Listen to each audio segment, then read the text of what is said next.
Hello everyone, welcome to freak education. ये हम एक सीरीज स्टार्ट कर रहे हैं। आपके एनटीपीसी का भी एग्जाम हुआ है, उसके पेपर सॉल्यूशन की सीरीज हम स्टार्ट कर रहे हैं और इसमें हम पूरे सेट्स करेंगे, यानी पूरे 47 सेट्स। जो लोग चैनल पे नए हैं उनको थोड़ा सा मैं अपने बारे में ब्रीफ में बता देता हूँ, बाकी जो लोग पुराने हैं उनको तो आइडिया ही है।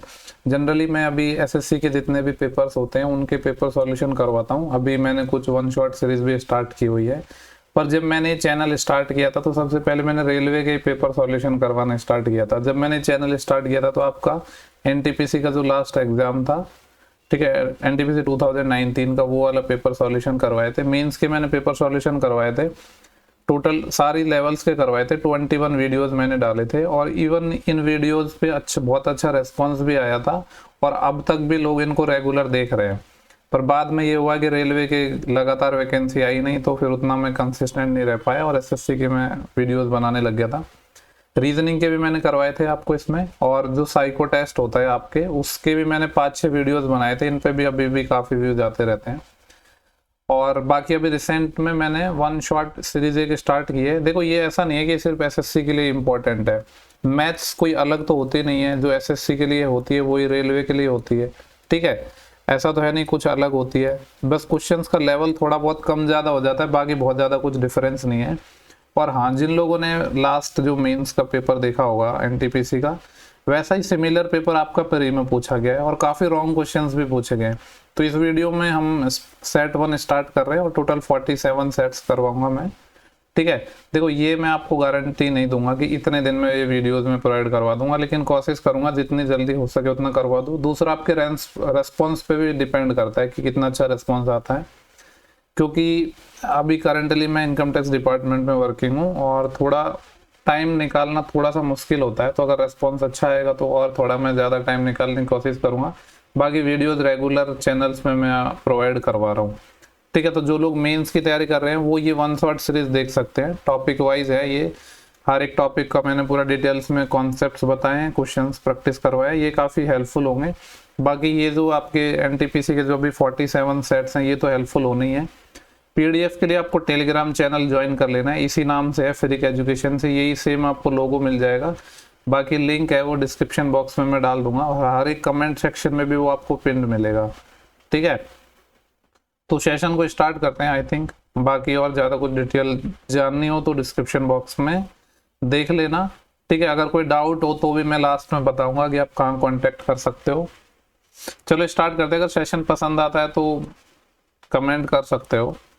पहला क्वेश्चन है, एक्चुअली यहाँ पे ना मैंने क्वेश्चन नंबर नहीं डाले हैं क्योंकि जल्दी जल्दी में मैं खुद ही ये सारे बनाता हूँ कंटेंट, कोई अलग मेरे पास अभी है नहीं।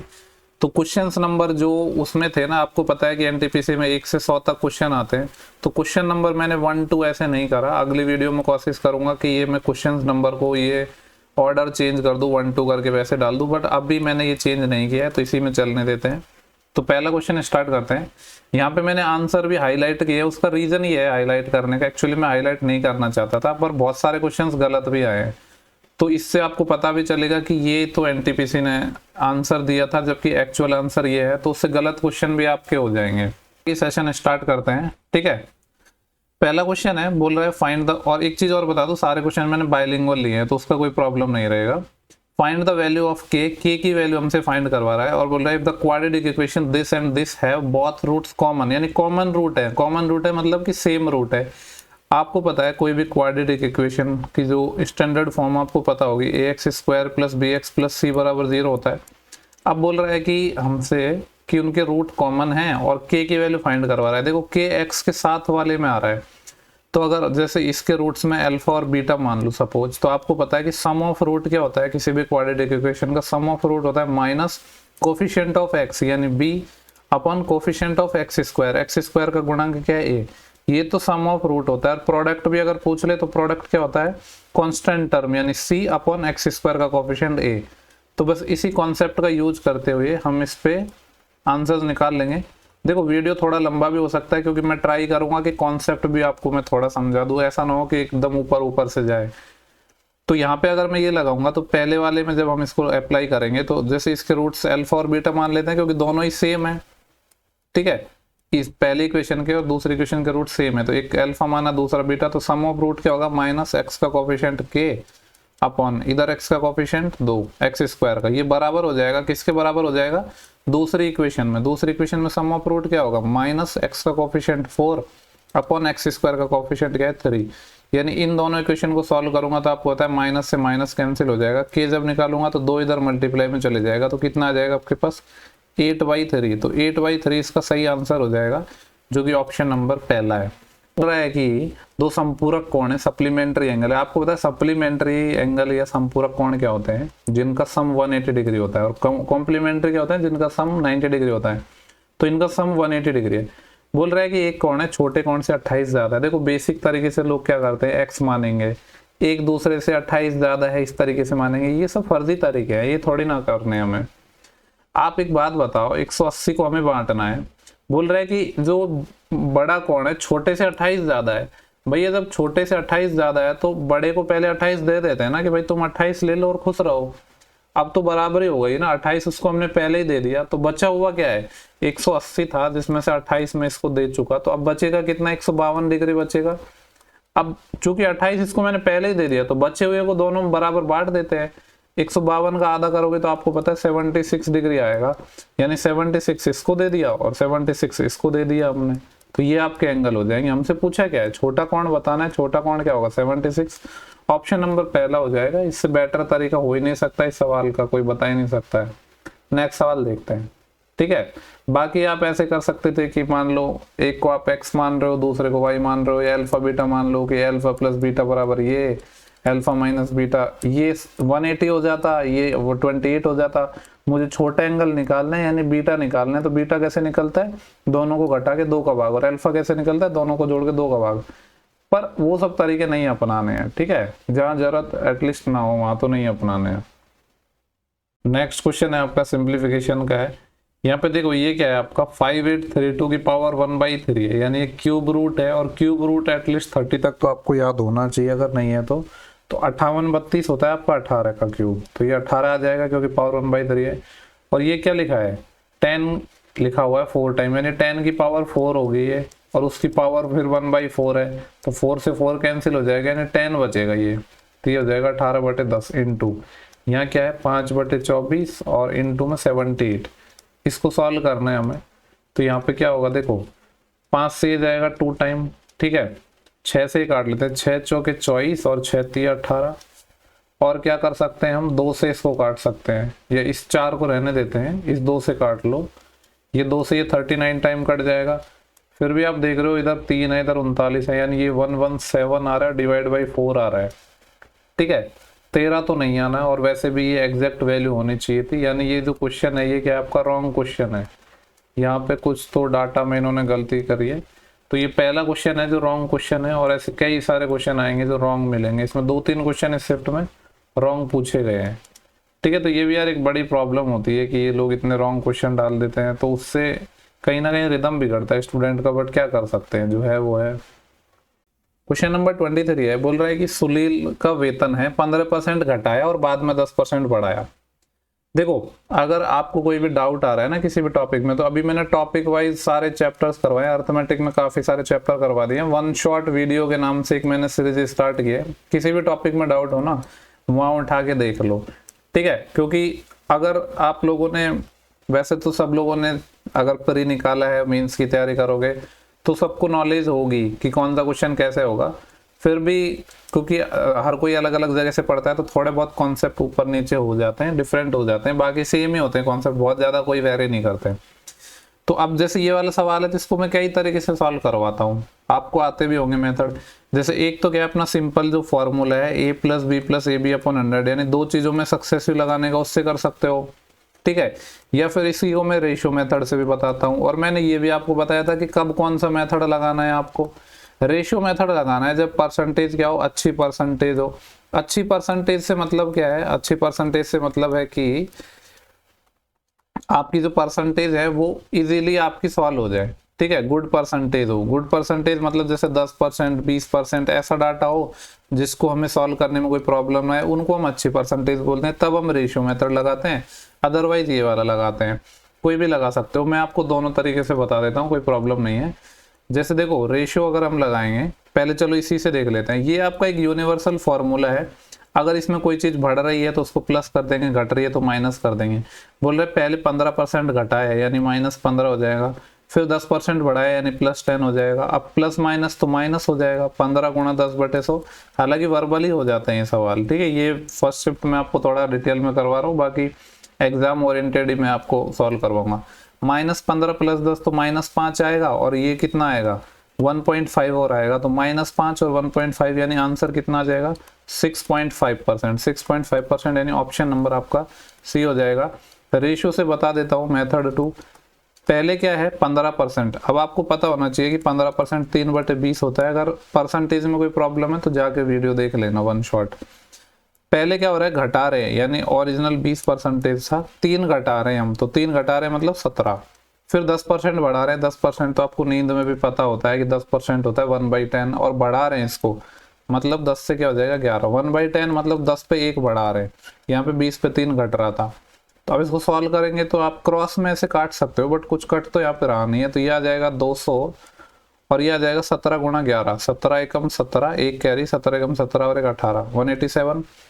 मुझे तो चूंकि परसेंटेज आपको पता है 100 पे निकलता है, तो चाहो तो इसको काट के सॉल्व कर लो या इसको 100 बना लो। इसको मैं 100 बना लेता हूँ 2 से डिवाइड करके। इसको 100 बनाऊंगा तो आपको पता है कितना आएगा, 2 9 18, 2 3 6, फिर बचेगा 1 2 5 10, 93.5। 100 से कोई चीज 93.5 हो गई, कितनी कम हो गई है, तो आप बोलोगे 6.5 कम हो गई, और चूंकि परसेंटेज 100 पे निकलता है तो 6.5% कम हो गई, यानी ऑप्शन सी हो जाएगा। नेक्स्ट सवाल पर इसके बीच मध्य अनुपाती क्या है 260, यानी x और 338 के बीच है, यानी x × 338, इनके बीच मध्य अनुपाती क्या होता है, मध्य अनुपाती होता है √AB, तो वही हम निकाल रहे हैं। और इसकी वैल्यू सवाल में बोला है 260 है, तो हमें x बताना है, तो x को निकाल लेते हैं। आपको पता है x निकालने के लिए मुझे स्क्वायर करना पड़ेगा इसका, तभी जाके ये रूट हट पाएगा। तो ये भी क्या हो जाएगा स्क्वायर हो जाएगा, यानी 260 × 260। अब इसको सॉल्व करते हैं। देखो ये 26 है, मतलब 13 से कटेगा, ये 13 दूनी 26, तो ये भी कटना चाहिए, 13 दूनी 26, बचेंगे कितने यहाँ से अपने पास, ये बचेंगे 4 और 3 7 बचेंगे, तो 78 हो जाएगा, 13 6 की 78। और अब आपको पता है यहाँ 26 बचा है, यानी 26 से ये 10 टाइम कट जाएगा, तो कितना आएगा आंसर आपके पास 10 गुणा 2, 20 आ रहा है, 20 नहीं 200 आएगा। क्यों आएगा, क्योंकि यहाँ पे क्या किया था हमने, इसको 13 से काटा था ना, 13 दूनी 26, यहाँ का एक 0 भी तो बचेगा, तो 200 आपका आंसर हो जाएगा। 200 कौन सा ऑप्शन है, ऑप्शन नंबर पहला। नेक्स्ट सवाल देखते हैं। बोल रहा है कक्षा है जिसमें 30 विद्यार्थी हैं जिन्होंने एक परीक्षा दी, 12 विद्यार्थियों का एवरेज 60 है और बाकी विद्यार्थियों का 62 है, तो कक्षा का एवरेज क्या होगा। ठीक है, एवरेज का वन शॉट अभी मैंने नहीं करवाया है, कुछ दिनों में करवा दूंगा, पर काफी तरीके से निकाल सकते हो। मैं इसमें डेविएशन मेथड से निकालता हूँ। कौन से मेथड, मेथड ऑफ डेविएशन। ठीक है, ये काफी अच्छा मेथड है। जब थोड़ी डिफिकल्ट चीजें आती है ना, तो ये निकालने में थोड़ा प्रॉब्लम आता है। सिंपल वाले सवालों में तो आप बेसिक भी लगा दोगे, ठीक है, बट जो अच्छे क्वेश्चंस आते हैं उनमें थोड़ा प्रॉब्लम आती है। तो हम क्या करते हैं, स्टूडेंट्स का रेशियो लेंगे यहाँ पे। तो ये क्या बोल रहा है कि जो स्टूडेंट हैं टोटल 30 है, 12 विद्यार्थी है जिनका एवरेज है, ये 12 है, इधर मैं एवरेज लिख रहा हूँ, उधर स्टूडेंट लिख रहा हूँ। 12 का एवरेज कितना है 60 है, और बाकी का 62 है। टोटल 30 थे, 12 हो गया, तो बाकी स्टूडेंट कितने होंगे 18 होंगे, इनका एवरेज कितना है 62 है। तो हमें बोल गया है कि 12 का 60 है, 18 का 62 है, तो सबका मिला के बता दो। तो सबसे पहले क्या करते हैं, हम इसका रेशियो लेंगे स्टूडेंट्स का, 6 3 18 और 6 दूनी 12। अब डेविएशन क्या कहता है कि आप कोई भी आपकी मर्जी से एवरेज मान लो, लेकिन हम क्या करते हैं कि छोटी वाली वैल्यू को ही मान लेते हैं, जिससे थोड़ा कैलकुलेशन कम हो जाती है। मैंने मान लिया कि 60 एवरेज था, अब देखेंगे कि डेविएशन कितना है, यानी इससे कितना कम या ज्यादा है। तो दूसरा एवरेज देखेंगे 62 है, वो 60 से कितना ज्यादा है 2, तो 2 लिखा इनटू इस 2 के रेस्पेक्ट में रेशियो क्या है 3, तो इसको 3 से मल्टीप्लाई करेंगे, और ये जो वैल्यू है इसको हम बांटते हैं इस रेशियो के सम में, यानी 2 और 3 5 में। ठीक है, तो ये हो जाएगा आपका आंसर। तो ये हो जाएगा 6/5, 6/5 मतलब 1.2 होता है, तो 60 और 1.2, तो आंसर कितना आ जाएगा 61.2। 61.2 कौन सा ऑप्शन है आपका, ऑप्शन नंबर पहला। नेक्स्ट सवाल देखते हैं। बोला गया the average of first 14 whole number. English Hindi में डालने की जरूरत नहीं थी, इसलिए मैंने यहाँ पे इंग्लिश में रहने दिया। होल नंबर मतलब पूर्ण संख्या। अब पूर्ण संख्या आपको पता होंगी, नेचुरल नंबर तो पता है ना आपको, एक से स्टार्ट होते हैं, 1 2 3 ऐसे जाते हैं। होल नंबर क्या होता है आपके 0 से स्टार्ट होते हैं, 0 से जाएगा, और फर्स्ट 14 की बात कर रहा है, यानी 13 तक जाएंगे ना लास्ट, क्योंकि एक 0 हो गया। और अब आपने एवरेज में बहुत अच्छे से कॉन्सेप्ट पढ़े होंगे, कंसेक्यूटिव यानी लगातार ये आपके नंबर्स होते हैं, उनका एवरेज निकालने के ना बहुत सारे तरीके होते हैं। क्या तरीके होते हैं? चूंकि एवरेज निकालना है, ये 0 तो है ही, 0 तो हटा दो, 0 से तो एवरेज पे कुछ फर्क नहीं पड़ेगा, इसको तो आप हटा दो थोड़ी देर के लिए। अगर अब आपसे मैं पूछूं कि ये जो नंबर है इनका एवरेज क्या हुआ है, तो आप बोलोगे कि इनका एवरेज कैसे निकालते हैं आप? इनका एवरेज निकालते हैं आप सबका सम डिवाइड बाई वो। अगर आपको कुछ नहीं पता है, बहुत बेसिक तरीका, तो आप करते सबका सम। अब n प्राकृत संख्याओं का सम आपको पता है कि n प्लस 1/2 होता है, ठीक है। n की वैल्यू कितनी है आपके पास? n की वैल्यू है 13, तो यह आ जाएगा 13 इंटू 13 प्लस 1 14/2, ये आता आपका। ये तो क्या आ गया? सम आ गया। चूंकि हमें एवरेज निकालना है तो एवरेज के लिए नंबर से डिवाइड करना पड़ेगा, और नंबर कितने हैं ये? यहाँ पे लोग गलती कर सकते हैं, नंबर टोटल 14 है, 13 तो ये हो गई, एक 0 भी तो था ना, एवरेज में तो टोटल काउंट करेंगे ना हम, तो 14 से 14 गया या 13/2 यानी 6.5 आएगा। ये तो हो गया बहुत बेसिक तरीका, ठीक है। बट ये कोई तरीका नहीं है एग्जाम में ऐसे क्वेश्चनों को सॉल्व करने का। चीजें आपको पता होनी चाहिए कि जब भी आप एवरेज निकालते हो कंसेक्यूटिव नंबर का, तो जो एवरेज आता है आपका, वो एवरेज क्या होता है? First number plus last number, consecutive number की बात हो रही है, ठीक है, डिवाइड बाई 2। कंसेक्यूटिव तो मतलब 0 से ही है ना, 0 से ही तो लगातार है ये, 0 1 2 3, तो पहला नंबर 0 हो गया, लास्ट नंबर 13 हो गया, डिवाइड बाई 2 यानी कितना आ गया? 6.5। मैं कह सकता हूँ ये भी एवरेज है। या कंसेक्यूटिव नंबर्स हैं तो जो बीच वाली संख्या होती है ना, वही उनका एवरेज होती है। तो 0 से लेकर 13 तक की जो बीच की संख्या वो क्या जाएगी? 6.5। कैसे भी निकाल सकते हो आप, आपकी मर्जी है, ठीक है, बट ये भी आपको पता होना चाहिए। नेक्स्ट सवाल देखते हैं। बोल रहा है कि find the surface area of sphere जिसका डायमीटर 98 है। अगर डायमीटर 98 है, यानी डायमीटर क्या होता है? 2r 98 है, तो r निकाल सकता हूँ 98/2, यानी मैं कह सकता हूँ 49 सेंटीमीटर आ गया रेडियस। हमसे पूछ रहा है एरिया बता दो, स्फीयर का एरिया क्या होता है? 4πr²। चूंकि आंसर पाई की फॉर्म में भी नहीं है, तो पाई की वैल्यू रखनी पड़ेगी। कुछ नहीं बोलता है तो पाई की वैल्यू 22/7 यूज करते हैं। रेडियस है 49, तो 49 इंटू 49, बस हमें इसे सॉल्व करना है, बाकी कुछ है नहीं सवाल में। तो आप देखोगे कि 7 से ये 7 टाइम चले गया, ठीक है। देखो ये 49 क्या है? 7 का स्क्वायर, और ये क्या है? 7, यानी ये दोनों मिलके क्या बन जाएंगे? 7 का क्यूब। 7 का क्यूब होता है 343 इंटू, हमें क्या करना है? 22 और फिर 4 से मल्टीप्लाई। तो पहले 22 से कर देता हूँ, बाद में 4 से कर दूंगा। 22 तिया 66, कितना आएगा आपके पास? 6 कैरी, और 22 चौका 88, 88 और 6 94, 9 कैरी, 22 तिया 66, 66 और 9 कितने होते हैं? 75। इसका कितना करना है? 4 गुना, तो याद आएगा 4 6 की 24, 2 कैरी, 4 चौके 16 और 2 18, फिर 1 कैरी, 4 पंजे 20 और 1 21, फिर 2 कैरी, 4 संते 28, 28 और 2 30, तो कितना आ जाएगा? 30,184, यानी ऑप्शन नंबर हो जाएगा आपका सी। नेक्स्ट सवाल पे चल रहा हूँ। क्या बोला गया है हमसे? यहाँ पे बोला गया है कि राहुल की एज है उसकी पुत्री की आयु से 3 गुना है, ठीक है। आई थिंक ये भी रॉन्ग क्वेश्चंस में से ही था, जितना मुझे याद आ रहा है, कुछ क्वेश्चंस मैंने देखे थे। आपके पास एक राहुल है और एक उसकी डॉटर है। बोल रहे राहुल की जो आयु है उसकी पुत्री की आयु से 3 गुना है, यानी अगर डॉटर की मैं x मान लूं तो राहुल की क्या होगी? 3x होगी। बोल रहा है 8 वर्ष बाद, 8 साल बाद उसकी जो आयु है उसकी पुत्री की आयु, देखो 8 साल बाद कर रहा है, मतलब इसमें भी +8 हो जाएगा, इसमें भी +8 हो जाएगा। तो 8 साल बाद उसकी पुत्री की जो आयु है, पुत्री की आयु के दुगने से 5 वर्ष अधिक है। किसकी आयु? उसकी आयु, मतलब राहुल की आयु। तो 8 साल बाद राहुल की एज क्या होगी? 3x + 8। ये बराबर है, किसके बराबर है? 8 साल बाद उसकी बेटी की आयु, यानी x + 8, उसके दुगने यानी इसका डबल, और डबल से भी कितना है? 5 साल ज्यादा है। तो यहाँ से अगर मैं x निकालूंगा तो आपको पता है 2 से मल्टीप्लाई करूंगा तो ये 2x आएगा, और इधर 3x है, 2x इधर चले जाएगा तो x बचेगा सिंपली। 2 को 8 से मल्टीप्लाई किया तो 16 और 5 और यानी 21 आएगा, और ये 8 इधर चले जाएगा। तो आपको पता है जब 21 में से 8 जाएगा आपका, तो ये कितना बचेगा आपका? 13, यानी x मेरा 13 आ गया। अब हमसे पूछ रहा है find the present age of Rahul. Rahul की प्रेजेंट एज क्या थी? वर्तमान आयु थी राहुल की 3x, तो 3 को जब 13 से मल्टीप्लाई करेंगे तो 39 ईयर आना चाहिए, जबकि ऑप्शन में दे रखा है ये। तो ये क्या है? रॉन्ग है, रॉन्ग क्वेश्चन। एक्चुअली ऑप्शन तो गिवन है 39, करेक्ट आंसर ये है, बट जो एनटीपीसी ने ये दिया है, ठीक है। तो जो इसका करेक्ट आंसर होना चाहिए वो 39 होना चाहिए, जबकि एग्जाम में आपको 30 दिया था, तो ये आपका बोनस हो जाएगा। बोनस नहीं होगा एक्चुअली, बोनस नहीं है ये, क्योंकि डी ऑप्शन अवेलेबल है ना। जब ये रिवाइज हो जाएगी तो जिन लोगों ने 39 किया वो उनको इसका मार्क्स मिल जाएगा। बोनस तब होता है जब 39 भी ऑप्शन में नहीं होता। नेक्स्ट सवाल है, वरुण और आशीष मिलकर एक हॉल को 3 दिन में पेंट कर सकते हैं। वरुण वी से लिख देता हूँ, आशीष 3 दिन में पेंट कर सकते हैं, और वरुण अकेले इसे पेंट कर सकता है कितने डेज में? 7 डेज में।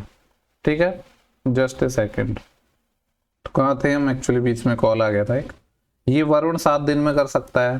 पूछ रहा है आशीष अकेले हॉल को कितने दिन में पेंट करेगा? One of the easiest question. LCM कितना आएगा इनका? 3 और 7 का एलसीएम 21 आ जाएगा। 3 से डिवाइड करेंगे 7 टाइम, 7 से डिवाइड करेंगे 3। वरुण की अकेले की एफिशिएंसी क्या है? 3 है, और वरुण और आशीष की मिला के 7 है। तो मैं कह सकता हूँ आशीष की कितनी होगी? 7 - 3 4। ये क्या है? इफिशियंसी है। पूछ रहा है अकेला आशीष कितने दिन में करेगा? 21 काम है, 4 की इफिशियंसी से कितना दिन लेगा? एक सेकेंड, आशीष अकेले ऐसे 4 हॉल कितने दिन में पेंट करेगा? सॉरी, 4 हॉल पेंट करवा रहा है ना, तो 21 टोटल काम है, लेकिन ऐसे 4 पेंट करवा रहा है तो फिर क्या हो करेंगे? 4 से मल्टीप्लाई करना पड़ेगा। और इसको कौन करेगा? आशीष। आशीष की एफिशिएंसी 4 है, तो 4 से 4 कैंसिल हो जाएगा, यानी आंसर क्या आ जाएगा? 21 यानी ऑप्शन नंबर डी। देखो यहाँ पे एग्जामिनर कितना खेल गया। मैं भी जल्दी जल्दी में गलत करने वाला था, पर लास्ट में मैंने इसको ध्यान से पढ़ा। मैं इसको क्या पढ़ रहा था क्वेश्चन को कि 21 काम है, 4 की एफिशिएंसी से करना है, तो 5.25 आएगा। इसको कहते हैं सिली मिस्टेक। ये वाली सिली मिस्टेक हम कर देते हैं, इसलिए बोला जाता है कि जब आप आंसर्स दे रहे हो तो उससे पहले ना एक बार देख लो कि पूछा क्या था क्वेश्चन, क्योंकि जल्दी जल्दी में हम कुछ पढ़ लेते हैं और पूछा कुछ और है। अब यहाँ पे बोला ऐसे 4 हॉल कितने टाइम में पेंट कर, 5.25 भी दे दिया इन्होंने गलती करवाने के लिए। तो ये चीज आपको ध्यान रखना है। वैसे तो जनरली मैं बताता रहता हूँ कि क्या सिली मिस्टेक आप कर सकते थे इस सवाल में। नेक्स्ट सवाल देखते हैं, क्वेश्चन नंबर 38 है। बोला गया कि Ishwar cover 721 kilometer in a boat in 42 hours. क्या करता है कि ईश्वर धारा की दिशा में क्या कर रहा है?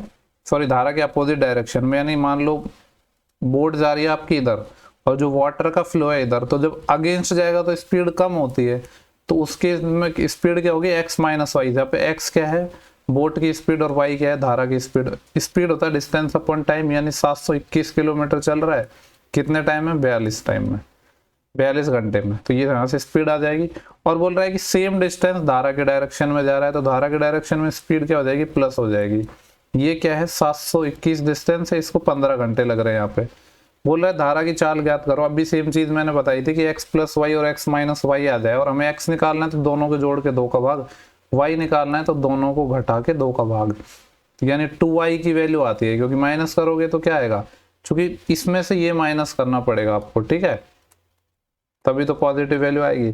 तो ये हो जाएगा आपका 721/15 माइनस ये क्या हो जाएगा? 721/42, और 2 से और डिवाइड करना है। देखो यहाँ पे ऐसा भी कर सकते हैं हम कि 721 ले लेते हैं कॉमन, तो आपको पता है कि 15 और 42 का एलसीएम कितना आएगा? 42 में आता है आपका 14 × 3, ठीक है, और 15 में आता है 3 × 5। तो एक तो 3 कॉमन आ जाएगा, और 14 और 5 का 70, यानी ये आएगा 210। ठीक है, इसको ऐसे लिख दो 70 × 3। ये आपका क्या आ गया? एलसीएम आ गया। जब 15 से डिवाइड करोगे तो कितना आएगा? 14 टाइम, तो ये आ जाएगा 14 माइनस, जब 42 से डिवाइड करोगे तो कितना आएगा? 3 से 14 5, ये आएगा 14 - 5, यानी ये 9 आ जाएगा, यानी ये आएगा 721 × 9, और इधर कितना आएगा? 210। ठीक है, चूंकि मुझे तो y चाहिए था ना, y चाहिए था, तो यहाँ पे इससे डिवाइड हो जाएगा, यानी ये 2 यहाँ बटे में और आ जाएगा, इसके बटे में क्या है? 2 और आ जाएगा। बस इसी को सॉल्व करना है, आपका आंसर आ गया। देखो ये तो 3 से कट रहा है, तो 3 × 3 = 9 और 3 × 7 = 21। ठीक है, और तो कुछ कट नहीं रहा। देखो यहाँ पे 70 आ रहा है, तो 10 से हम कभी काटते नहीं है, इवन 10 को बचा के रखते हैं। क्यों बचा के रखते हैं? क्योंकि वो कैलकुलेशन में इजी होता है, पॉइंट ही तो चिपकाना होता है। तो यहाँ पे इसको आप ऐसे करते हैं कि यहाँ पे 70 को मैं 7 × 10 लिख देता हूँ, तो 10 तो अलग मैंने रख लिया, और बचा कितना? फिर 14 और बचा, और ये कितना आएगा ऊपर? 3 × ये 721, यानी हो जाएगा 700 का 3 × 2100, और 21 का 3 × 63, यानी 2163/14 करना है मुझे। तो 14 एकम 14, फिर कितने बचेंगे यहाँ से आपके? ये बच जाएंगे 7, फिर 76 हो जाएंगे, तो 14 × 5 = 70। यानी इतना मुझे पता चल गया कि 15 आ रहा है, यानी 15 पॉइंट समथिंग आंसर आएगा, और 15 पॉइंट समथिंग एक ही ऑप्शन में था। और ये चीज़ मैं हमेशा बताता हूँ कि आपको कभी भी खुद से पूरी कैलकुलेशन नहीं करनी है, ऑप्शन पे ध्यान देना है, एक सरसरी नज़र आपको ऑप्शन पे रखनी है, अगर आंसर आ रहा है तो वो चिपका देना है, ज़्यादा दिमाग नहीं लगाना होता है। नेक्स्ट सवाल है, बोला गया है कि किरण है अपनी आय का 45% खर्च करती है, यदि वह 66,000 बचाती है तो उसकी आय कितना होगा। चाहो तो देखो 100 मान के कर लो, लेकिन 100 मान के इस सवाल को तो आप कर लोगे, कुछ कुछ डिफिकल्ट सवाल होते हैं तो रेशियो से करते हैं ऐसी चीजों को हम। 45% कितना होता है, 45/100 यानी 9/20, याद होने चाहिए ये परसेंटेज। ज्यादा कुछ प्रॉब्लम आती है परसेंटेज में तो वन शॉट वीडियो देख लो, परसेंटेज का 2-3 घंटे का होगा। 45% खर्च करती है, ये 20 क्या है, 20 इसके टोटल इनकम है, ठीक है।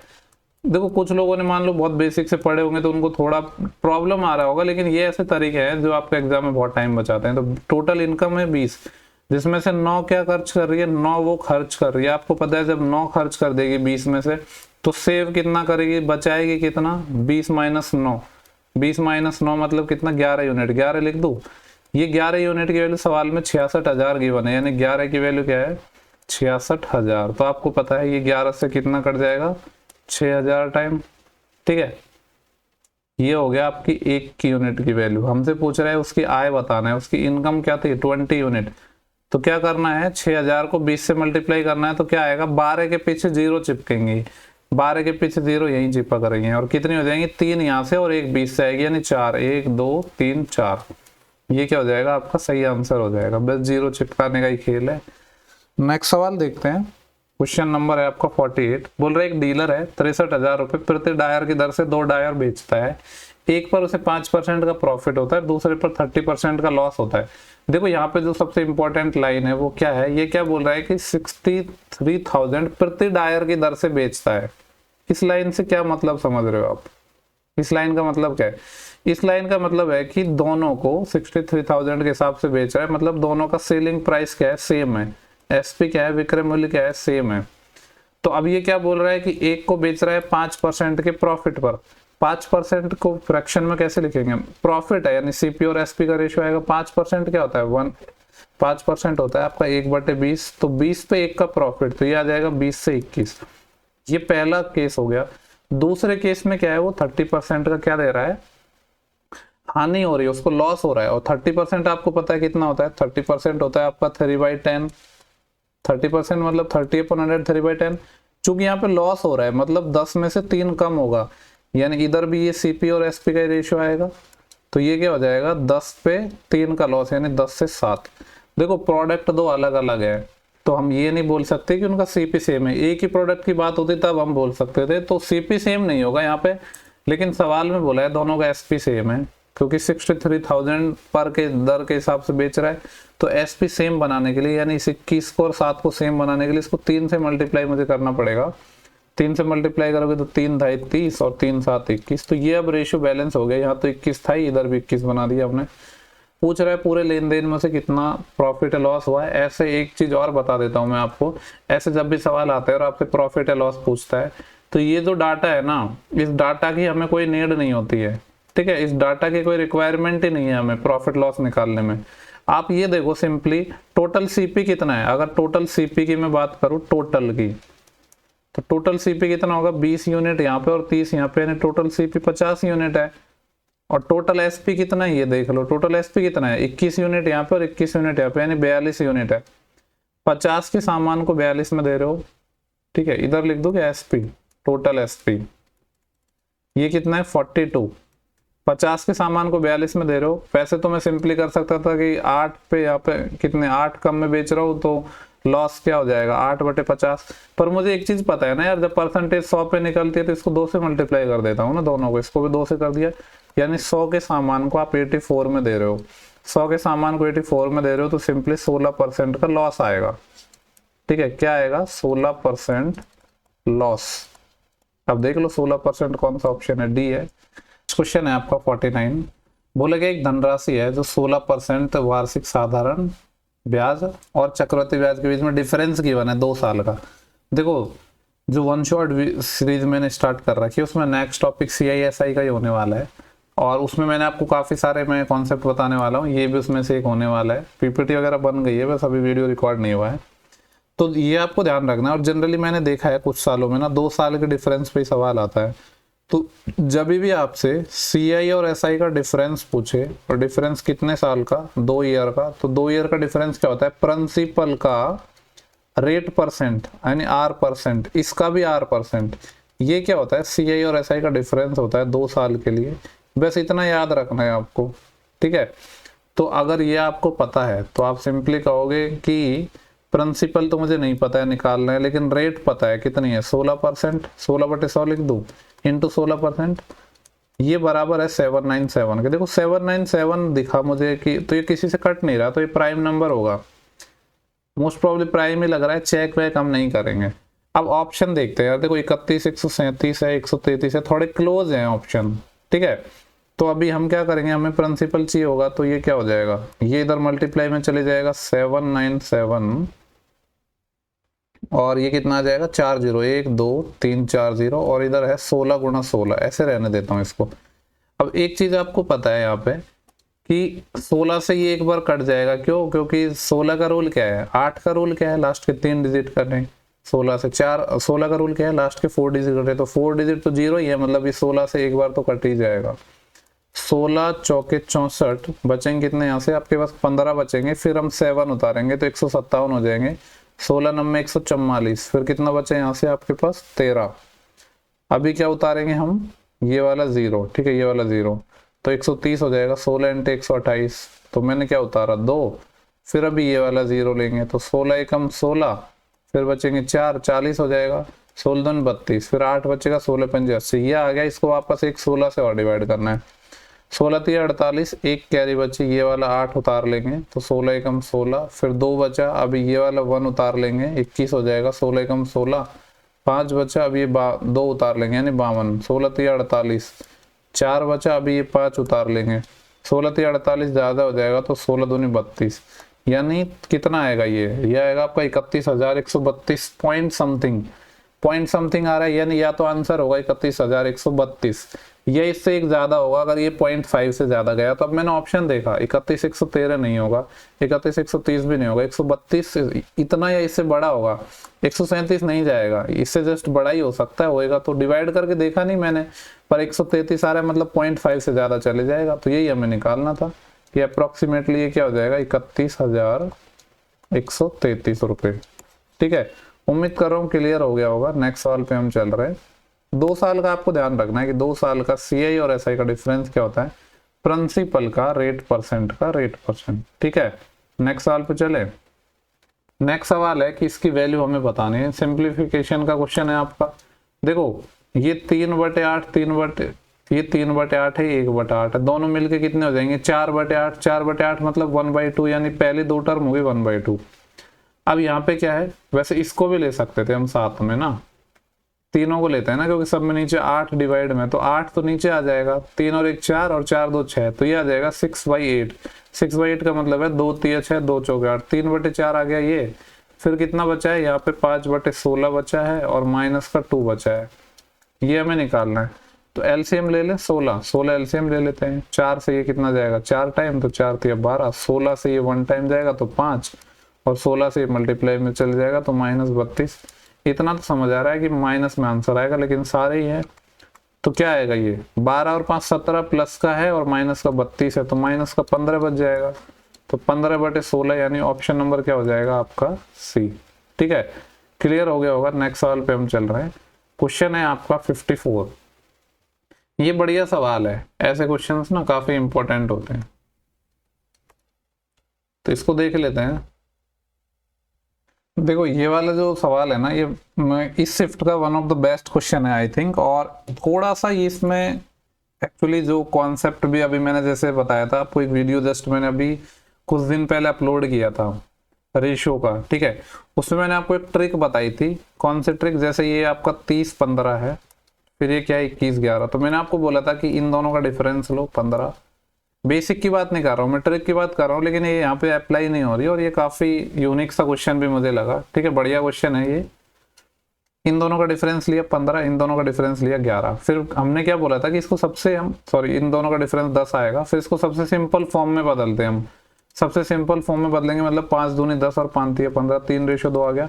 फिर हम क्या करते थे, इन दोनों के रेशियो का डिफरेंस यानी 1 यूनिट, इस 1 यूनिट की वैल्यू क्या होती थी, ये 2 इससे क्रॉस मल्टीप्लाई होता था तो 60, और ये जो 3 है ये इससे क्रॉस मल्टीप्लाई होता था 63, और इनका हम पॉजिटिव डिफरेंस लेते थे, यानी ये 63 आएगा। चूंकि यहाँ पे 1 रेशियो ही था तो डिवाइड में तो 1 ही आ जाएगा, उससे कुछ मतलब नहीं है। तो मैंने बोला था आपको पॉजिटिव वैल्यू लेनी है यानी 3 लेनी है। लेकिन मान लो यहाँ पे जब हम 3 ले रहे हैं तो पता क्या प्रॉब्लम आ रही है, मान लो आपने 3 लिया तो 3 माइनस 3, 3 इंटू 3 9, 9 माइनस 9 0 बन गया ये, तो ये सवाल सॉल्व ही नहीं हो पाएगा, पॉसिबल ही नहीं है 3। तो फिर यहाँ पे +3 ना लेके हमको -3 से ही सॉल्व करना पड़ेगा, क्योंकि देखो जब आप 3 ले रहे हो तो ये क्या बन रहा है 30 और 3 33, और ये बन रहा है 15 और 3 18, ठीक है, यानी 3 से काट भी सकते हो 11 और 6। फिर यहाँ पे 3 जोड़ोगे तो ये 24 बन रहा है, इसमें 3 जोड़ोगे तो ये कितना बन रहा है 14, इसको 2 से काटोगे तो कितना बन रहा है 12/7। ये तो दोनों बराबर नहीं आ रहे, यानी +3 पे बराबर नहीं आ रहे। तो ये जो कॉन्सेप्ट है यहाँ पे थोड़ा सा फेल हो गया है, और बहुत रेयर क्वेश्चन मुझे ये लग रहा है, क्योंकि एसएससी ने भी इतने सारे सवाल पूछे हैं बट उसमें ये कॉन्सेप्ट लगता था। तो यहाँ पे आपको +3 ना लेके -3 से मे भी बन जाना चाहिए, देख लेते हैं। बाकी तो फिर वही तरीका है कि आप बेसिक लगाते हैं इसमें, तो आपको पता है x² में यानी एक क्वाड्रेटिक इक्वेशन बनती तो वहां से 2 वैल्यू आती, तो वैसे तो हो जाता, लेकिन ये वाला कॉन्सेप्ट ना यहाँ पे अप्लाई नहीं हो पा रहा है। तो -3 ट्राई करते हैं, 30 - 3 27, और ये क्या आ रहा है 30 माइनस का 15 यानी 18, इसका रेशियो लेना है। और एक 21 - 3 18, और 11 - 3 8, 2 नाम 18 और 2 चौके 8, 9/4 है। इधर 3 नाम 27 और 3 नाम 27 और 3 6 18, कुछ गड़बड़ किया है क्या 30, अच्छा घटा रहे थे ना तो ये 12 आएगा, 3 नाम 27 और 3 चौके 12, ये देखो 9/4 आ रहा है, मतलब ये -3 पे सेटिस्फाई कर रहा है, यानी -3 पे सेटिस्फाई कर रहा है। और जो 1 क्या होता था, 1 वो होता था जिसको जोड़ रहे हैं या घटा रहे हैं, तो यानी x ही 1 होता है। तो ये जो x की वैल्यू है यहाँ पे -3 आ रही है, +3 यहाँ पे सेटिस्फाइड नहीं कर रही इस सवाल में, ठीक है। तो x बराबर -3 आ गया। तो अब यहाँ पे आपको सॉल्व करना है, ये क्या है आपका समानुपात है, प्रोपोर्शन है। प्रोपोर्शन मैंने आपको बोला था कि पहले इसका और इसका रेशियो बराबर होगा, इसका और इसका रेशियो, ऐसे कर लो, या फिर कोनों का मल्टीप्लिकेशन और बीच का मल्टीप्लिकेशन बराबर होता है, एक ही बात होती है। तो कोनों का मल्टीप्लिकेशन यानी 6x इंटू क्या है ये 3x - 9 ये है, ठीक है, ये बराबर होगा बीच वालों का मल्टीप्लिकेशन यानी y इंटू वाई मतलब y²। x की वैल्यू रख देते हैं, ये आएगा 6 गुणा -3 यानी -18 इंटू x, जब -3 रखूंगा तो -9 और -9 -18 आएगा। ये क्या है y², आपको पता है माइनस माइनस प्लस हो जाएगा, तो y कितना आ जाएगा आपके पास 18, यानी ऑप्शन नंबर पहला हो गया। लेकिन जैसा मैंने बोला बढ़िया सवाल है, ठीक है, अच्छा सवाल लगा मुझे ये। बेसिक से बनाते तो आप हो जाता, लेकिन ये जो कॉन्सेप्ट है ना ये यहाँ पे अप्लाई नहीं हो पा रहा है, यहाँ पे माइनस लेने पे ये हो पा रहा है। बाकी बेसिक से कर सकते थे, आपको पता ही है, एक्स मान लो तो वो एक तरीका था, लेकिन यही वाला कॉन्सेप्ट मैंने आपको हमेशा बताया है और ये अप्लाई यहाँ पे नहीं हुआ, तो माइनस ले लेनी है बस वैल्यू। नेक्स्ट सवाल है, एक क्वाड्रिलेटरल है आपके पास ABCD, जिसमें AB 17 है, BC 8 है। 17 8 देख के कुछ समझ आ रहा है? मुझे पता है कि यार 8 15 17 ट्रिपलेट होता है, यानी देखो क्वाड्रिलेटरल बना लो, आप कैसे भी बना लो, नाम दे दो ABCD, ठीक है। क्या बोल रहा है कि AB की वैल्यू 17 है, ये 17 है, BC 8 है, ये 8 है, CD 9 है आपका, ये CD 9 है, AD 12 है। 9 12 देख के मुझे समझ आ रहा है 9 12 15, ये भी ट्रिपलेट है। AD क्या है 12 है और AC 15 है, AC यानी ये वाला, जस्ट ए सेकेंड, ये वाली वैल्यू कितनी है आपकी 15 है, ठीक है। अब हमसे पूछ रहा है कि इस क्वाड्रिलेटरल का एरिया बता दो, तो क्या आपको समझ नहीं आ रहा है, ये 9 12 15 क्या है, ये एक राइट एंगल ट्राइंगल है। 9 12 15 क्या होता है, राइट एंगल ट्राइंगल होता है, राइट एंगल ट्राइंगल यानी समकोण त्रिभुज, ठीक है, राइट एंगल ट्राइंगल है।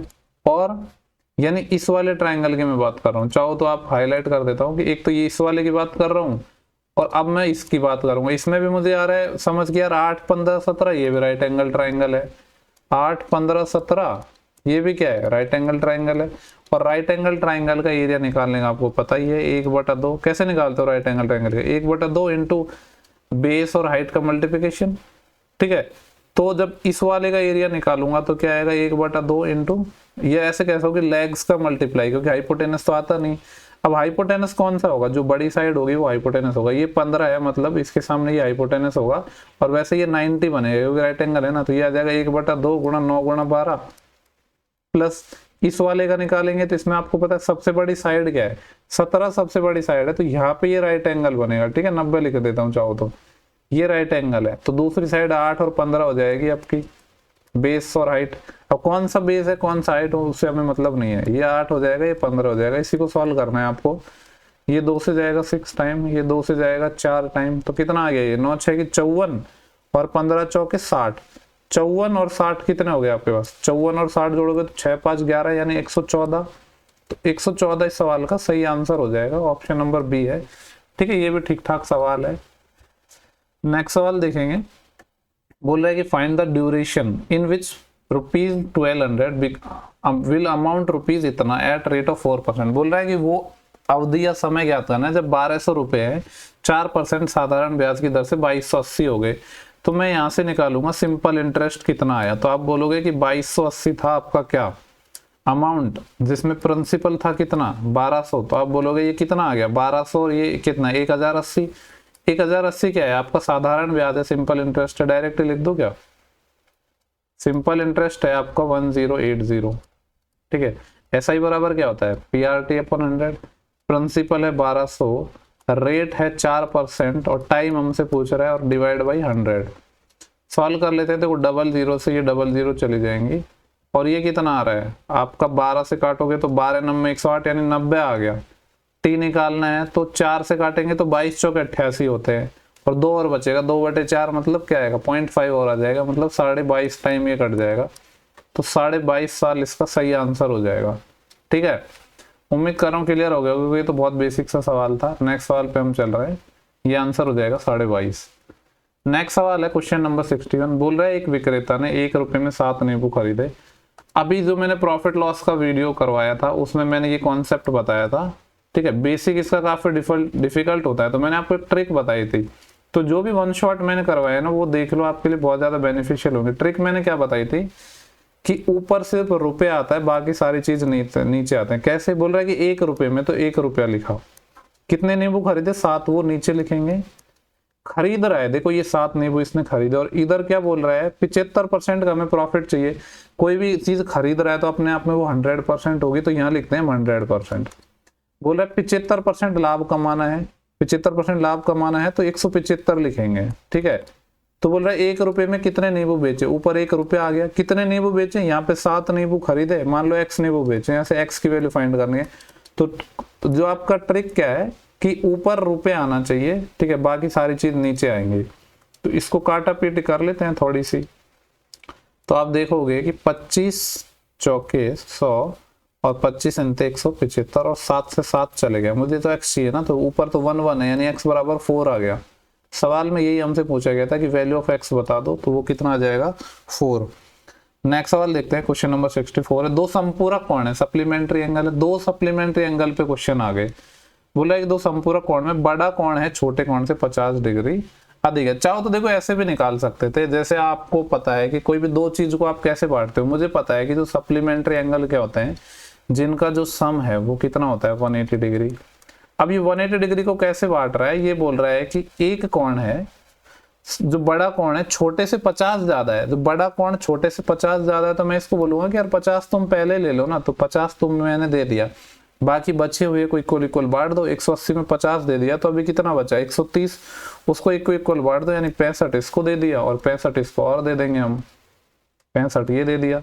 तो हमसे पूछ रहा है कि छोटा कोण क्या होगा, तो छोटा कोण क्या हो जाएगा 65 हो जाएगा, यानी ऑप्शन नंबर ए आ जाएगा। और एक नेक्स्ट सवाल पे चलते हैं, आपके सप्लीमेंट्री पे 2 क्वेश्चन आ गए और बहुत हलवा क्वेश्चन है। बोल रहा है कि क्या है, देखो रेशियो प्रोपोर्शन का क्वेश्चन है, आपको पता है कोनों का मल्टीप्लिकेशन बराबर होता है, यानी 7.5 इंटू इधर कोने पे क्या है x है, ये बराबर हो जाएगा 19.5 इंटू इधर क्या है आपके पास 16। कोनों का मल्टीप्लिकेशन और बीच का मल्टीप्लिकेशन बराबर होता है, ये ऐसे लिख लो 7.5 अपॉन 19.5 बराबर होगा 16/x, एक ही बात है। मुझसे क्या पूछ रहा है x बताना है, तो बता देते हैं x। देखो आपको पता है कि ये 15 से कट जाएगा, 15×5 = 75, पॉइंट के बाद 1 है, इधर भी 1 है, तो पॉइंट तो खत्म ही हो जाएगा। 15×5 = 75 और 15 × 13 195 होते हैं, ये पता होना चाहिए।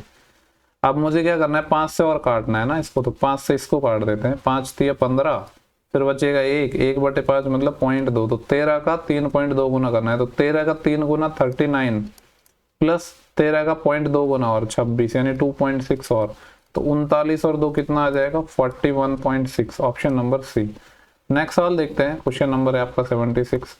बोला गया है the simplified value of this, solve करना है। देखो बोर्ड मास रूल से एक होता है सॉल्व, 17 + 6 23 हो जाएगा, 23 को 7 से मल्टीप्लाई करना है, तो 23 गुणा 7 कितना आता है आपका, ये आएगा 20 का 7 गुणा 140 और 23 का 7 गुणा 21 यानी 161 होता है 23 अंते, तो 127 माइनस हो जाएगा 161 और प्लस का है 93, तो प्लस का कितना हो गया, देखो 127 और 93 जोड़ोगे तो 127 में 3 जोड़ा तो 130 और 90 और यानी 220 प्लस का और 161 माइनस का, ये कितना आएगा, देखो 161 से 200 पे पहुंचने के लिए 39 और 20 और 39 + 20 कितना आ जाएगा 59 यानी ऑप्शन पहला। नेक्स्ट सवाल है, बोल रहा है कि पाइप ए है, एक टैंक को 18 मिनट में भर सकता है, जबकि पाइप बी है पूरी तरीके से इस टैंक को 20 मिनट में भर सकता है। तो ए भर रहा है हमारा 18 मिनट में, बी भर रहा है हमारा ए है भरने वाला है और बी क्या है खाली करने वाला है, खाली करने वाला है माइनस साइन लगा देता हूं। अगर इनका एलसीएम लेंगे तो आपको पता है कितना आएगा इनका एलसीएम, 20 और 18 का एलसीएम हो जाएगा आपका 180 से काम चल जाएगा ना, हाँ 180 से हो जाएगा, ये 180 है यानी 18 रहेंगे 180 और 20 नंबर 180, ये इनकी इफिशियंसी आ गई। बस ध्यान रखना है एक भरने वाले एक खाली करने वाला है, यानी ये माइनस होगी इफिशियंसी। अब सवाल में हमसे बोल रहा है कि पाइप ए को खोला जाता है और 6 मिनट के बाद पाइप बी को भी खोल दिया जाता है। देखो पाइप ए आपने खोल दिया और 6 मिनट के लिए खोल दिया, आपको पता है ये भरने वाला पाइप है, तो 6 मिनट में कितना भरेगा 60 यूनिट फिल कर देगा, ये कर दिया 60 यूनिट फिल। अब बी को भी खोल रहे हैं, तो बोला कितने समय में शेष टैंक पूरी तरीके से भर जाता है। लैंग्वेज जरूर पढ़नी है इसलिए मिस्टेक नहीं करनी है। हमसे पूछ रहा है रिमेनिंग टैंक का, 60 तो भर दिया, अब हम ये देखेंगे रिमेनिंग टैंक बचा कितना है, तो आपको पता है रिमेनिंग कितना है 180 टोटल था, 60 भर दिया यानी 120 बचा है। और अभी क्या किया है दोनों को खोल दिया, दोनों को खोल दिया, इसका मतलब क्या है कि एक बार में 10 यूनिट भरेगा और साथ साथ में 9 भी खाली होगा यानी 1 ही भरा जाएगा। तो आंसर कितना आ जाएगा 120 यानी ऑप्शन नंबर ए। ठीक है, गलती नहीं करनी है। अब एग्जामिनर इसमें गलती करने के लिए कुछ ऐसा दे सकता था, बट ये चीज ध्यान रखना है। नेक्स्ट सवाल है एलजेब्रा का है, एलजेब्रा टर्गो ये मेरे बहुत फेवरेट टॉपिक है। बोल रहा है इसको सॉल्व करना है। देखो वैसे तो मैंने आपको बताया था ax - by x + by का फॉर्मूला, बट क्यों इतना दिमाग लगाना है, इतना दिमाग लगाना नहीं होता एग्जाम में। 2 वेरिएबल है और अगर आप देख रहे हो किसी को 0 मानोगे तो जिससे सेम आ रहा है क्या ऑप्शन, अगर मैंने ये 0 मान लिया, सपोज y को मैं 0 मान रहा हूँ, y को 0 मान रहा हूँ, 0 मानने की कंडीशन क्या है, इनफाइनाइट फॉर्म नहीं बननी चाहिए 0/0 और ऑप्शन मैच नहीं करनी चाहिए। 0 माना तो ये 34 आएगा, ये -34 आएगा, इसको 0 माना ये -33 आएगा, इसको 0 माना +33। यानी अब देखो अगर मैं y = 0 मान रहा हूँ तो क्वेश्चन से क्या निकल के आ रहा है, यहाँ मैं y को 0 ले रहा हूँ तो आपको पता है ये 0 ये 0 ये 0 ये 0 क्या आएगा 2x² यानी 4x² प्लस 5x² मतलब 25x² प्लस इतना 2x और 2x क्या है 4x², ये आ रहा है कितना हो रहा है ये 25 और 8 33x² आ रहा है। y = 0 पर कौन सा 33x² दे रहा है, यहाँ तो 34 बन रहा है या -34 बन रहा है या -33 बन रहा है, इधर ही बन रहा है y = 0 पर, यही ऑप्शन हो जाएगा। ठीक है, क्यों पूरा सॉल्व करना है। देखो नेक्स्ट सवाल है 84, बोल रहा है दो संख्याएं हैं जो 5 और 3 के अनुपात में है, एलसीएम और एचसीएफ का मल्टीप्लिकेशन 135 है। ये कॉन्सेप्ट यार मुझे लग रहा है 2-3 साल बाद मैं इस पे क्वेश्चन देख रहा हूँ। दो संख्याएं 5 और 3 के अनुपात में है, मैंने 5x और 3x मान ली। बोल रहा है एलसीएम और एचसीएफ का मल्टीप्लिकेशन 135 है।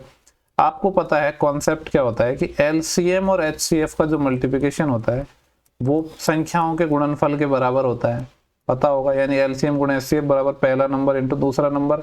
तो लगा दो, संख्याओं का मल्टीप्लिकेशन 135 है, सॉरी एलसीएम और एचसीएफ का, और नंबर्स का मल्टीप्लिकेशन कितना होगा 5 × 3 = 15x²।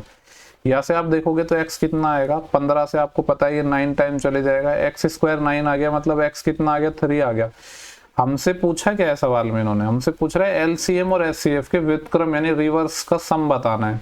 मतलब क्या पूछा है 1/l + 1/h। एचसीएफ तो आपको पता है 3 ही आएगा, क्योंकि 5 और 3 तो आपस में कुछ कटेंगे नहीं, और तो जो इनसे मल्टीप्लाई होगा हाईएस्ट कॉमन फैक्टर 3 ही आ पाएगा, तो ये तो एचसीएफ हो गया। और एलसीएम कितना आएगा, नंबर क्या आ जाएंगे आपके। अगर मैं नंबर्स की बात करूं तो आपको पता है x की वैल्यू 3 आई है तो एक तो 15 हो गया, एक क्या है x की वैल्यू यहाँ पे 3 आई है तो 9 हो गया, 15 और 9 है, इनका एलसीएम क्या होगा। ये ऐसे भी देख सकते हो, ये नंबर्स निकालने की भी जरूरत नहीं थी, इनका ही एलसीएम ले लो। 5x और 3x का आपको पता है एलसीएम कितना आएगा, तो 5x और 3x का आप बोलोगे 15x आएगा, और x मेरे पास 3 है यानी 45 हो गया एलसीएम। ये यहाँ से भी निकाल सकते हो कि 15 और 9 का एलसीएम क्या होगा, 45 होगा, तो ये 1/45। इसी को सॉल्व करना है। देखो नीचे 45 आना चाहिए, तो ये सब तो होने से रहे, एक ही ऑप्शन है, सॉल्व करने की जरूरत नहीं थी। एग्जामिनर ने चीजें हमारे लिए बहुत आसान बना दी, पर सॉल्व करके बता देते हैं आपकी आत्म संतुष्टि के लिए। ये 45 से 45 कट गया तो ये 1 टाइम जाएगा, 3 से 15 टाइम तो ये 16, सॉरी 3 से 15 टाइम तो 15, तो 15 प्लस 1 कितना हो जाएगा, 16/45। ठीक है, तो इसीलिए मैं हमेशा बोलता हूँ कि आपको ऑप्शंस पर ध्यान जरूर देना है। कभी कभी क्या है, पूरा सॉल्व करने की जरूरत नहीं होती, आंसर आ जाता है। बोल रहा है कि दीवार के सहारे एक सीढ़ी टिकी हुई है, मान लो ये दीवार है, इसके सहारे कोई सीढ़ी को टिकाओगे तो कैसे आएगा, ऐसे आएगा, यानी ये क्या है, ये आपकी लैडर है।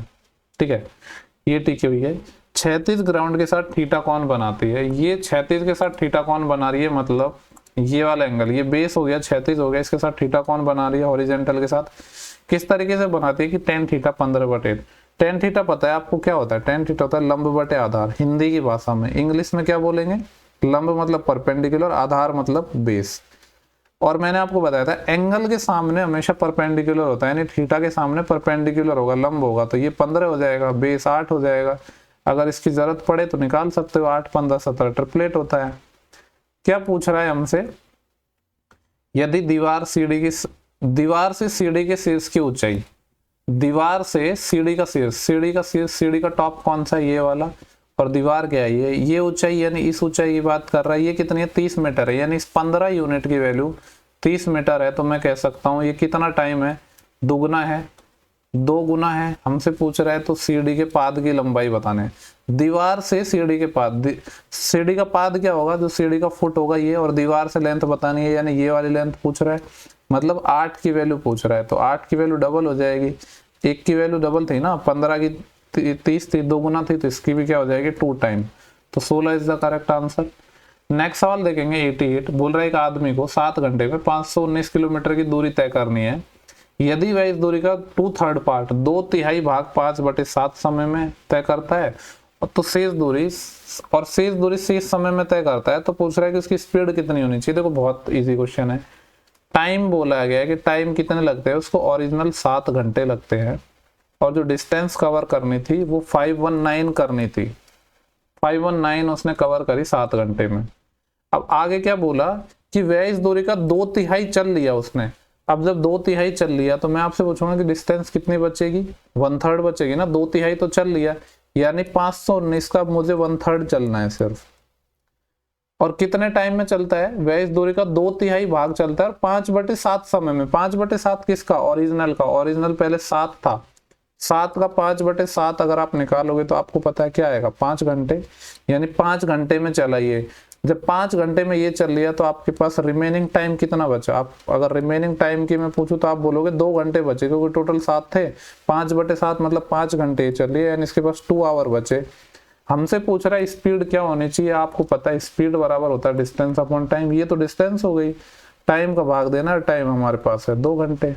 इसको सॉल्व कर लो, कितना आएगा आपके पास, ये देखो 2 गुणा 3 6 से डिवाइड करना है, तो यह आएगा 6 नाम 54, तो ज्यादा हो जाएगा, तो 6 8 48 आएगा, यानी 8 वाली लाइन में आंसर आएगा। एक ही है, यहाँ पे नहीं था तो मुझे क्यों दिमाग लगाना है, नहीं लगाना है भैया, इतना दिमाग नहीं है हमारे अंदर। नेक्स्ट सवाल देखते हैं। बोल रहा है मीडियन बतानी है ऑब्जर्वेशन की। देखो जिन लोगों ने स्टैटिक्स नहीं पढ़ा है, 1 शॉर्ट वीडियो मैंने स्टैटिक्स का भी करवाया, 1 घंटे का वीडियो है, मोर देन सफिशिएंट है वो। देखो मीडियन को क्या बोलते हैं, माध्यिका, यहाँ पे लिखा हुआ है हिंदी में। मीडियन क्या होती है, डेटा को असेंडिंग ऑर्डर में लिखना पड़ता है पहले तो, यानी छोटे से बड़े ऑर्डर में, उसके बाद जो मिड टर्म होती है दैट्स कॉल्ड मीडियन, और मोड क्या होता है जो सबसे ज्यादा टाइम रिपीट होता है, और मीन तो आपको पता ही है कि एवरेज होता है। तो मिड टर्म ही आपकी मीडियन होती है, माध्यिका होती है, डाटा को असेंडिंग ऑर्डर में लिखने के बाद। अब असेंडिंग ऑर्डर में हम एग्जाम में लिखने नहीं बैठेंगे भैया, इतना टाइम नहीं है हमारे पास, तो हम बस यही देख लेंगे कि मिड टर्म कौन सी होगी।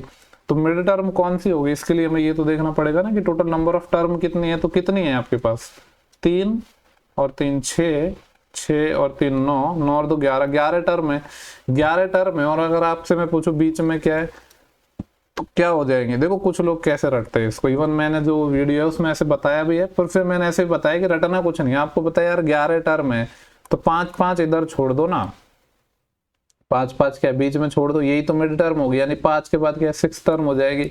इसी को लोग ऐसे बताते हैं कि n टर्म है तो n प्लस 1/2 ही टर्म होगी, यानी 11 प्लस 1 12/2 6वीं टर्म। तो क्या इतना आप दिमाग नहीं लगा सकते क्या सिंपली कि 11 टर्म है तो दोनों साइड बराबर चाहिए ना, 5 5 छोड़ दी तो मिड टर्म क्या हो जाएगी, ये हो जाएगी। तो रटने की क्या जरूरत है, formula n plus 1/2 and all, ठीक है। यानी कि मैं ये कह सकता हूँ जो मिड टर्म होगी वो क्या हो जाएगी, 6th टर्म हो जाएगी। ये क्या हो जाएगी आपकी 6th टर्म है, वही मीडियन हो जाएगी। तो असेंडिंग ऑर्डर में देख लो 6th टर्म कौन सी होगी। अब हम देखते हैं पहली टर्म कौन सी होगी। सबसे छोटा डाटा देखो, इधर 11 है, 11 से छोटा कुछ नजर है क्या, नहीं है, तो ये तो पहली हो जाएगी। 11 से बड़ा देखो, 11 से बड़ा कहाँ नजर आ रहा है, इधर 18 नजर आ रहा है, ये सेकंड हो जाएगी। 18 से बड़ा देखो, अब 18 से बड़ा अगर मैं देख पा रहा हूँ तो मुझे 27 नजर आ रहा है, एक बार देख लो क्या 27 से बड़ा, छोटा तो कुछ नहीं है, कुछ नहीं है, तो ये थर्ड हो जाएगा। 27 के बाद क्या है 34, ये 4th टर्म हो जाएगी। सॉरी 34 4th नहीं होगी, 34 से पहले छोटा अपने पास 30 है, ये हो जाएगी आपके पास 4th टर्म। 30 के बाद 34, ये हो जाएगी 5th टर्म। हमें चाहिए 6th टर्म, तो ये क्या हो जाएगी, दिस इज 6th टर्म यानी 35। तो 35 इज द करेक्ट आंसर, ठीक है। नेक्स्ट सवाल पे चल रहे हैं। ये भी देखो स्टैटिक्स से रिलेटेड है, जो वीडियो मैंने करवा रखी है ना 1 घंटे की वो सफिशिएंट है। बोल रहा था मोड एंड मीडियन ऑफ, जो प्लेलिस्ट है ना वो वन शॉट सीरीज की, वो मैं वीडियो के लास्ट में डाल दूंगा, डिस्क्रिप्शन बॉक्स में नहीं, आपको आई बटन में भी मिल जाएगा वो। बाकी चैनल पे जाओगे ना, प्लेलिस्ट बनाया है मैंने प्रॉपर, आपको मिल जाएगा, पहला दूसरा ही प्लेलिस्ट होगा, क्योंकि वो काफी ज्यादा इंपॉर्टेंट है। जब मैं क्वेश्चन देख रहा हूँ तो मुझे लग रहा है कि यार सब कुछ तो मैंने करवाया हुआ है इसमें। The mode and median of data set is this and this, what is the mean. एक फॉर्मूला आपको मैंने उस वीडियो में भी बताया है और आपको पता होगा, m बराबर होता है 3m - 2m। आप बोलोगे कि ये तो सिंपल सी बात है, 3m में से 2m जाएगा तो एक ही m होगा, बट ये भी पता होना चाहिए ना कौन सा m क्या है। ये m है मोड, क्या है मोड, मोड क्या होता है बहुलक, ठीक है। अब देखो यहाँ पे समझाने के लिए पूरा डिटेल्स में बता रहा हूँ, एग्जाम्स में तो क्या है, ये मुश्किल से आपका 25 मिनट में मैक्सिमम हो जाएगा ये पेपर, पर यहाँ पे डिटेल में एक्सप्लेन कर रहा हूँ ना, ये पहली वीडियो में कर रहा हूँ, बाकी थोड़ा इतना नहीं करूंगा। ये क्या होता है 3 × मीडियन, मीडियन क्या होती है माध्यिका, अभी पढ़ा था लास्ट उसमें। ये क्या होती है आपकी माध्यिका होती है। और ये वाले m का मतलब क्या है मीन, -2 × मीन, मीन क्या होता है माध्य, ठीक है। तो आपको पता होना चाहिए m बराबर 3m - 2m होता है, लेकिन कौन से m का क्या मतलब है वो नहीं पता होगा तो फिर कुछ मतलब नहीं है m बराबर 3m - 2m का। तो हमसे सवाल में पूछा क्या है इन्होंने, मूल, इसी को हम मूल अनुपात सूत्र बोलते हैं, ठीक है। इंपेरिकल जो फॉर्मूला होता है ना यही होता है। पूछ रहा है क्या, समुच्चय का माध्य बताना है, यानी एवरेज मीन बताना है, ये वाला बताना है। तो इसमें वैल्यू रख देते हैं। हमसे बोला गया कि जो मोड है वो क्या है, मोड यानी बहुलक है 28.4 और मीडियन यानी माध्यिका 88 है, और मीन पूछा है, वैल्यू रख देते हैं। पहला m था मोड, मोड की वैल्यू 28.4 बराबर 3 × मीन यानी 3 × 88, क्योंकि सॉरी 3 × मीडियन, मीडियन 88, 88 का 3 गुना कितना होगा 90 का 3 गुना 270 होता है, लेकिन 2 ज्यादा से मल्टीप्लाई कर दिया 3 टाइम यानी 6 ज्यादा आ गया, एक्चुअली में 6 कम आना चाहिए।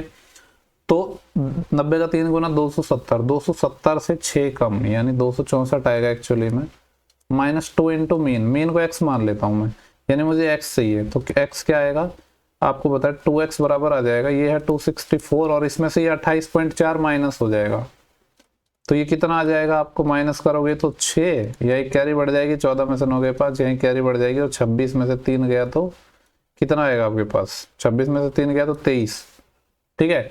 तो हमें x चाहिए तो x के लिए 2 से भाग देंगे, 2 एकम 2, 2 एकम 2, 2 से 14, फिर एक बचेगा 2 × 16, 117.8 जो मैंने क्या माना था x माना था मीन। तो ऑप्शन नंबर कौन सा हो जाएगा आपका, सी हो जाएगा, ठीक है। ये फॉर्मूला आपको याद रखना है, इसी को एम्पेरिकल फॉर्मूला बोलते हैं। बाकी और अगर आपको स्टैटिक्स करना है तो वन शॉट वीडियो मैंने डाला हुआ है, प्लेलिस्ट में जाना मिल जाएगा आपको। देखो नेक्स्ट सवाल है 96, बोला गया कि एक बिस्तर है जिसका अंकित मूल्य 517 है, जो सीपी से 30% ज्यादा है, 2% लाभ प्रतिशत है, तो डिस्काउंट बताना है। देखो, जो अगर आप लोगों को पता होगा, वैसे वन शॉट मैंने कराया था, उसमें मैंने बोला था कि आपको कॉन्सेप्ट बताया था, discount percent and markup percentage. Markup percentage क्या होता है कि सीपी से जितना ज्यादा बढ़ा के लिख रहे हो, मान लो सीपी 100 है और आप 110 लिख रहे हो, यानी 10% बढ़ा के लिख रहे हो, इसी को हम मार्कअप परसेंटेज बोलते हैं। इनका जो सक्सेसिव है, सक्सेसिव मतलब क्या है, रेशियो मेथड लगा लो या a plus B plus A B upon 100। ये जो सक्सेसिव है, इनका सक्सेसिव परसेंटेज, ये क्या होता है, प्रॉफिट परसेंटेज या फिर प्रॉफिट लॉस होता है। ठीक है, ये कॉन्सेप्ट है, आपको पता होना चाहिए। नहीं है तो बाकी तरीके ऐसा नहीं है कि सिर्फ ये कॉन्सेप्ट है, और भी तरीके हैं। नॉर्मल रेशियो से भी इसको हम कर सकते हैं। ठीक है, ये क्या 30% क्या था, सीपी से है तो सीपी और एमपी का लिखते हैं, फिर डिस्काउंट है तो एमपी एसपी का आता है, एमपी को इक्वल बनाते, वो एक तरीका था, लेकिन ये वाला तरीका ज्यादा बेटर है। तो क्या आ जाएगा आपका पास, ये डिस्काउंट हमसे पूछा ही है, और क्या दे रखा है, परसेंटेज मतलब मार्कअप दे रखा है कि सीपी से इतना ज्यादा किया, तो आपको फॉर्मूला वही है, x plus y plus x y upon 100। ठीक है, ये यूनिवर्सल फॉर्मूला है। मान लो मार्कअप 30% की है और डिस्काउंट वाई का दिया है, चूंकि डिस्काउंट है तो माइनस में आएगा, तो माइनस वाई लिख देते हैं, प्लस माइनस माइनस हो जाएगा, ये हो जाएगा 30 वाई अपॉन 100 बराबर होता है प्रॉफिट परसेंट या प्रॉफिट लॉस, चूंकि प्रॉफिट परसेंटेज है, कितना है 2। इसको सॉल्व करना है तो आपको पता है ये कितना हो जाएगा, ये 30 है और 2 को इधर लाऊंगा तो ये 28 हो जाएगा, और ये कितना आएगा आपके पास, ये देखो ये तो 28 हो गया, और इसको हम दूसरी साइड ले जाएंगे तो ये आएगा प्लस का वाई, प्लस ये कितना आ जाएगा 0 से 0 यानी 3y 10y, तो 10y और 3y यानी 13y अपॉन 10 की वैल्यू ये आ गई। मुझे y चाहिए ना, तो आपको पता है y कितना आ जाएगा, ये इधर मल्टीप्लाई में चले जाएगा 280 और 13 से डिवाइड, 13 दूनी 26, बचेंगे कितने अपने पास 2, तो 20 हो जाएगा, तो भाग कितने बार जाएगा, एक बार, यानी 21 पॉइंट समथिंग आएगा, और एक ही ऑप्शन है 21 पॉइंट समथिंग, तो मैं अपना क्यों दिमाग लगाऊंगा कि एग्जैक्ट कितना आएगा, नहीं लगाना है भैया। नेक्स्ट सवाल देखें, अच्छा यही लास्ट सवाल था। ठीक है, तो देखो ये आपका मैंने फर्स्ट करवा दिया है, पेपर 1 करवा दिया है, टोटल 47 शिफ्टों में आपका एग्जाम हुआ था। ठीक है, इसमें शिफ्ट 1 में करवा चुका हूँ, शिफ्ट 1 का सेट 1, बाकी 47 सेट भी हम करेंगे, लेकिन जैसे जैसे टाइम मिलेगा मैं वैसे वैसे आपको प्रोवाइड करवाऊंगा, डेफिनेटली मैं कंप्लीट करवा दूंगा। ठीक है, इतने आप बाकी और वन शॉट्स वगैरह देख सकते हो, अगर पसंद आता है तो शेयर करना है बस। ठीक है, जितना अच्छा आप लोगों का रेस्पॉन्स आएगा उतनी ही जल्दी वीडियोज आएंगे, और अगर कुछ इंप्रूव करना है तो वो भी आप बता सकते हो। पीडीएफ के लिए मैंने आपको बता दिया कि टेलीग्राम चैनल पर जाना है, जिसका लिंक मिल जाएगा डिस्क्रिप्शन में। बाकी नॉर्मल टेलीग्राम पे फ्री एजुकेशन सर्च करोगे तो ये लोगो मिल जाएगा, वैसे भी कर सकते हो। चैनल को सब्सक्राइब कर लो, वीडियोज आते रहेंगे। साइको के देखने तो वो भी मैंने डाले हुए हैं, लास्ट ईयर के मेंस के अगर सॉल्यूशन देखना है एनटीपीसी के वो भी डाला हुआ है, रीजनिंग का भी डाला हुआ है। रीजनिंग का सॉल्यूशन भी करवा दूंगा, जो अच्छे अच्छे क्वेश्चन होंगे सिर्फ उनका ही, सारा नहीं करवाऊंगा रीजनिंग का। ठीक है, लेकिन वो मैथ्स के बाद देखेंगे, उसमें थोड़ा भी टाइम लगेगा। चलो, ऑल द बेस्ट, तैयारी करते रहो। Thank you for watching, have a good day.